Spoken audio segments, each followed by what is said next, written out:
really personally becoming better as a coach through the process. Sean, very early when you came on, I brought up the issue that Hal has identified parents. And the one player that we didn't want to share it with his parents, that is the issue, is being open and honest with one another. And, the old Covey principle of don't say anything to anybody you wouldn't say to, it's an open door. And if the parents can't get in that door, we're creating that separation. We're contributing to the problem. So, do you have any other ideas of how to improve that communication gap and trust gap? Well, I've worked with parents for the better part of almost 40 years of my professional life. And I do have a lot of, I think, pretty dialed in thoughts about parents. The first question I always ask coaches who tell me they have parents that may be problematic is I ask the coach, and I try to do it kindly and not tersely, but I ask the coach, in what way are you complicit for the frustrations your parents have? No. Like, how are you contributing to the very frustration that you're trying to get rid of? And most parents are pretty fair. Most parents are generally pretty healthy. There's, certainly always a couple that are a little on the unhealthy side and need to be managed. But unfortunately, we tend to set policy around the 1% instead of the 99%. And the number one challenge that coaches have with parents is they don't know necessarily what parents are looking for from their experience in hockey. And most of the time it's clear communication. Most of the time it's let me know the rules up front and follow through on what you're going to do. And honestly, this sounds really simplistic, but do you even care about my kid? Like, do you get to know them outside of the actual game of hockey? Do you know who their friends are? Do you know what they like to do outside of hockey? Do you take the time, and are you curious about them as a person, or are you just seeing them as a hockey player and that's it? And if some of those I's are dotted and T's are crossed, then a good portion of conflict tends to go away for parents. And then oftentimes coaches will have me come in and do a parent meeting before the season starts, because I have a way of, I think, articulating the value proposition of a lot of the things that the coaches are doing in a language that is more holistic than just sports related.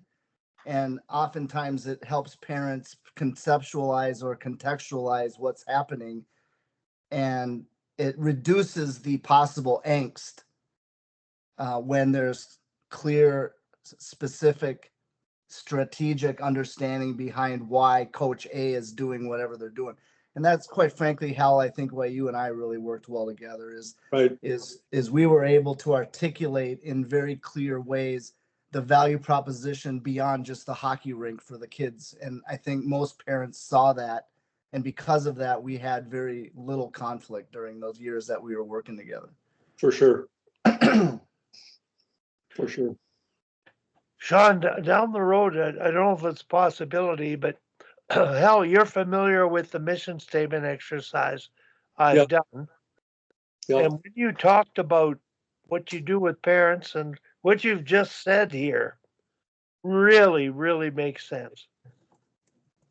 The problem is largely with the coaches. They have to provide the leadership in improving communication and creating a relationship of trust and respect. And the mission statement exercise we've created in 1970 at the request of Hockey Canada, but it slipped through the cracks. Every coach was going to be educating and delivering it. which was really to understand the purpose of what we were there for, and that is the process of development and growing in terms of the life skills and the athletic skills to be the best you can be in what you're trying to do. But what you've said, I really believe I like, because coaches don't communicate well with parents, and the managers are usually the buffer. You talk to them, the coach doesn't hear about it. And in that case, when you worked with Hal, were you a buffer, or did you and Hal work with them together? I think it was a little bit of both. I think Hal, did you hear the question that Wally asked? You're on mute, Hal. Yep. Yeah, I did. Yeah. Yeah, I think it's a little of each. I think every group of coaches, when I look at over the years, when I think about the training sessions that are provided for coaches to increase their ability to coach, I've been a part of a lot of USA Hockey coaching consortiums. I've never ever once seen a lesson on basic communication. Have you, Hal? I mean, I don't think I've ever seen one on here's communication 101. No, they don't provide it. When I was a speaker at the level 3s and 4s, my topic was the role of the coach. Mm-hmm. So it was a lot of the stuff that we're talking about here today, and all the rest of the presentations are about power play, penalty kill, Right? And ironically, never about fundamental skating. No. Well, I'd like to mention, Sean, what I've been recommending probably for 5 years now, since that mission statement exercise slipped through the cracks in the late 1980s and was not put into a application for all coach certification, to give them the tool to communicate with their group about what they're doing and how they're going to do it, and getting everybody on the same page. It slipped through the cracks. And I really believe, I think there's a need at USA Hockey, all sports organizations, for ethical coaching modules, which fall under what you talk about, fall under that umbrella, Mm-hmm. communication. The two words to me that are the essence of good leadership and coaching and teaching is trust and respect. And if you can create that, then you're going to have a far more positive hockey experience, sporting experience, teaching experience, and being authentic in terms of caring about the people you teach, coach, or work with. That's respect. So ethical coaching modules, and I agree with you, actual modules on communication and some tools at better communication, tools at learning how to ask questions, to listen. We all need work at that. So I wrote a book for parents called The Difference Makers, and it's about a 50-page book on the principles and practices of being a difference-making parent, which could be very practical for coaching as well. But then I supported it with 100 unique questions that are intended to express a degree of curiosity into the life of your own kid, that have nothing to do with their performance and have nothing to do with how well they played the game, so that parents could have ammunition for the ride home that had nothing to do with the hockey game. can we buy that? No, I'd be happy to just give it to you. I'll share that with you when I send you all the other stuff. Please do, because I intend on editing this and promoting your site and the work you do and getting it out there to a broader audience.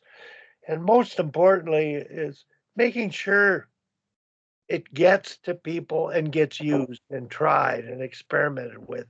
It's one thing for you to be able to do it or hell to be able to do it, but my God, you can do it. Other coaches at different levels, at every level of coaching, whether they're 30, 40, 50, or 80, like a couple of us are approaching,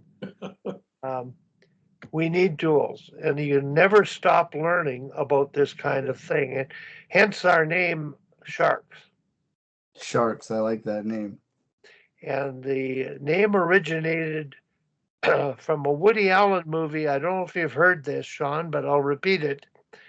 Tim Bothwell, who coached in the NHL and also coached female Olympic team in the 2006 Torino Olympics, he shared, came up with the name No Dead Sharks. That was our coffee group that would meet weekly before COVID, and then we went online. But he created some wonderful coffee cups with sharks on them, and the name No Dead Sharks. And the Woody Allen movie, Woody is asked by his girlfriend, "What do you think of our relationship?" And Woody says, "Well, it's sort of like a shark. It's not swimming, it's not moving forward, it's not breathing, it's dying." And so the essence of that and the essence of the shark is keep moving forward, keep learning, keep growing.